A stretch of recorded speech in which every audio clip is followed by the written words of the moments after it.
రకరకాల పంటలు పండిస్తున్నాడు, సకల జీవకోటికి ఆహారాన్ని అందిస్తున్నాడు. ఆయన సకల జీవుల ఆహార ఉపాధి ప్రదాత.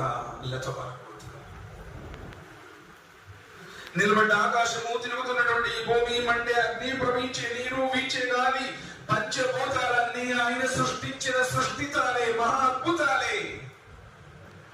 ఈ భూమిని ఏ ఒక్కరు కూడా ఈ ఒక్కదాన్ని సృష్టించలేదు.